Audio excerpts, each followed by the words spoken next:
Welcome back sa ating channel mga Kabs. Ako si Kabos na Vlogger at ngayon mga Kabs pag-usapan natin ang 10 dahilan kung bakit napauwi ang isang cleaner o OFW dito sa bansang Saudi Arabia. Kaya tapusin mo ang video mga Kabs hanggang dulo. Kaya mga Kabs, huwag natin patagalin ba kung ano ang dahilan kung bakit napauwi ang isang OFW dito sa bansang Saudi Arabia. Unang-una dyan mga Kabs, hindi pumasa sa provision period. Mga Kabs, mayroon dito mga provision period ang bawat kumpanya mga Kabs.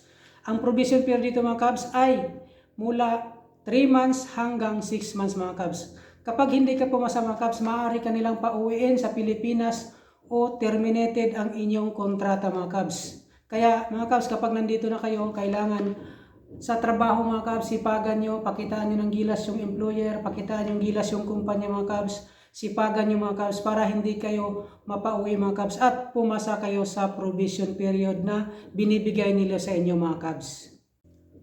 Pangalawa mga Kabs, paulit-ulit na late o absent sa trabaho. Yes mga Kabs, sino pa namang kumpanya mga Kabs ang matutuwa kung ganun ang gagawin mo?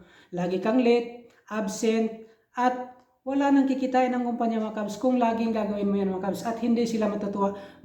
Baka maaaring yan ang dahilan na pauwiin ka ng isang employer dito. Pauwiin ka ng employer o pauwiin ka ng kumpanya mga Kabs dahil sa absent at late mga Kabs. Kaya iwasan mo ang mga ganyan mga Kabs kapag nandito ka na sa bansang Saudi Arabia. At hindi lang yan mga Kabs, kung yan ang gagawin mo, makakaltasan ka rin mga Kabs kasi may mga cut salary din dito. Pangatlo mga Kabs, hindi pagsunod sa company rules at safety procedures. Mga Kabs, ang bawat kumpanya mga Kabs, kahit saan tayo magtrabaho, may safety procedures at company rules yan mga Kabs. Halimbawa, di ka sumusunod sa mga company rules, lagi kang late, absent at halimbawa mga Kabs, pagdating sa trabaho, kung sa hospital ka na-assign, hindi ka nagsuot ng gloves, mask, mga Kabs, yan ang protection sa katawan mo mga Kabs, yung mga PPE na yan mga Kabs. At sa company rules naman mga Kabs, lagi kang nahuli ng cellphone, lagi kang late, absent, di ka sumusunod mga Kabs sa company rules. Mga Kabs, sundin mo mga Kabs dahil baka yan pa ang dahilan na mapauwi ka mga Kabs sa Pilipinas. At ito pa mga Kabs, pagdating sa trabaho mga Kabs, minsan may mga trabaho dito mga Kabs, may mga area na bawal ka gumamit ng cellphone during working times mga Kabs. Kaya maaari mong ikapahamak or dapat sundin mo kung ano man pinagbabawal sa isang kumpanya mga Kabs. Pang-apat mga Kabs, mahinang performance o hindi maayos na paglilinis. Yes mga Kabs, kung ganyan ang performance mo mga Kabs, maaaring malaging may complain sa iyo ang pasyente, may complain sa iyo ang kliyente. Kaya mga Kabs, kung nandito ka na talaga sa Saudi Arabia, pakitaan mo sila ng gilas, magtrabaho ng maayos, ayusin ang trabaho, tapusin ng maaga o tapusin sa tamang oras mga Kabs para iwas complain at ma-extend pa ang iyong kontrata at ma-renew ka pa ng kumpanya. Panglima mga Kabs, pakikipag-away sa supervisor o katrabaho. Mga Kabs, yan ang wag mong gawin dito sa bansang Saudi Arabia mga Kabs. Kailangan makisama ka mga Kabs kung anong utos ng supervisor, anong utos ng kliyente natin mga Kabs, sundin mo mga Kabs. Kung hindi naman mabigat sa'yo, kayang-kaya namang gawin mga Kabs. Kasi mga Kabs, nandito tayo para magtrabaho. Nandito tayo para hindi makipag-away. Nandito tayo para kumita ng pera. Kaya makisama tayo mga Kabs, ayusin natin ang trabaho at iwasan natin makipag-away para hindi tayo magkaroon ng problema at mapauwi sa Pilipinas mga Kabs. Lalo na mga Kabs, kapag ikay naka-physical dito mga Kabs, yun ang pinakamahirap. Maaari kang mapauwi sa Pilipinas mga Kabs. Pang-anim mga Kabs, paglabag ng batas sa Saudi Arabia at company rules mga Kabs. Yes mga Kabs, kapag lumabag ka sa batas dito mga Kabs, maaari ka ring pauwiin tulad ng pagsusugal, pag-inom ng alak at lalong-lalo na mga Kabs kung ikay nakabuntis ng babae mga Kabs, maaari kang pauwiin ng kumpanya kung hindi ka sumusunod sa batas ng Saudi Arabia at company rules mga Kabs. Pang-pito mga Kabs, problema sa kalusugan at hindi na kayang magtrabaho. Minsan mga Kabs, may nangyayaring gano'n na dito ka tinamaan ng mga sakit-sakit.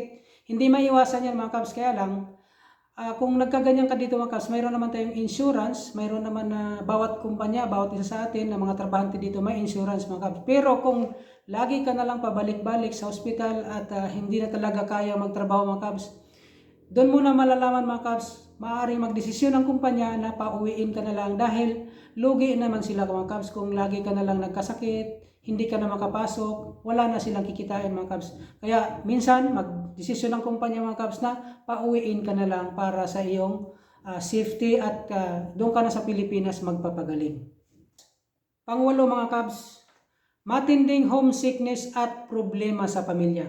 Mga kabs, isa rin yan sa mga dahilan kung bakit napauwi o pinauwi ang ating mga kababayang Pilipino sa mga problema na yan. Yung iba mga kabs, hindi na kaya yung homesickness sa loob ng 2 taon. Kaya mga kabs, kapag nag-abroad kayo, pag-isipan nyo maigi dahil hindi madali ang pag-abroad dito sa ibang bansa. 2 taon mong tapusin yung kontrata at minsan mga kabs, kapag may problema ka sa pamilya, hindi ka agad makauwi. I-schedule pa yung ticket mo, maaaring makauwi ka ng 2 weeks to 3 weeks mga kabs dahil kukuhanan ka pa ng ticket mga kabs. At ang mga dahilan mga kabs kung bakit napauwi o umuwi ang isang kababayan natin, may mga problema na personal sila mga kabs. Maaaring ang mga anak ay hindi nag-aral ng mabuti, ang mga anak hindi na pumapasok sa school, at maaaring ang asawa o lalaki o babae mga kabs ay nagloko mga kabs. Yan ang mga dahilan mga kabs kung bakit napauwi ang isang kababayan o umuwi ang isang kababayan.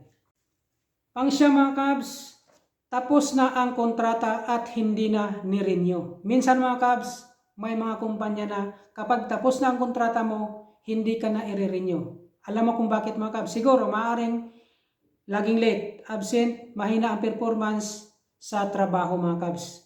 Kaya walang kumpanya talaga ang magre-renew kapag yan ang mangyari sa performance mo dito sa bansang Saudi Arabia mga kabs.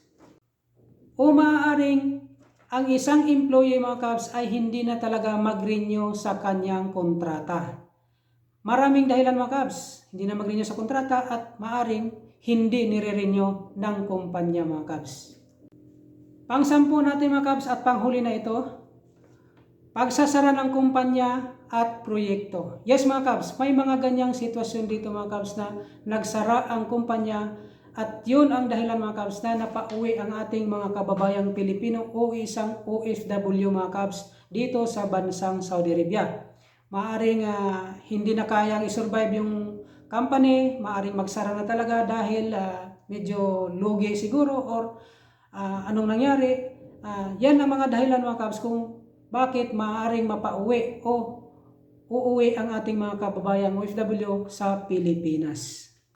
So yun ang mga 10 dahilan mga kabs kung bakit napauwi ang isang cleaner o OFW dito sa bansang Saudi Arabia. Alam mo mga kabs, hindi lahat ng napauwi ay may kasalanan. May iba dahil tapos na ang kontrata nila. Ang mahalaga mga kabs kapag nandito na tayo ay gawin natin ang tama at maayos ang ating trabaho. Sumusunod tayo sa batas at company rules mga kabs. At mag-ipon tayo para sa ating kinabukasan sa pamilya. Okay mga kabs, maraming salamat sa iyong panonood at tinapos mo ang video. At bago magtapos ang ating video mga kabs, inanyahan kita na mag-subscribe sa aking channel para manotify ka sunod ng mga video na aking gagawin. At hindi lang yan mga kabs, linggo-linggo po tayo nag-upload ng video para sa mga tips ng housekeeping at idea ng mga housekeeping nating kababayan sa Pilipinas na gustong mag-apply papunta dito sa bansang Saudi Arabia. Maraming salamat sa iyong panonood mga kabs at ako si Kabos na Vlogger, isang housekeeping dito sa bansang Saudi Arabia. Thank you for watching mga kabs.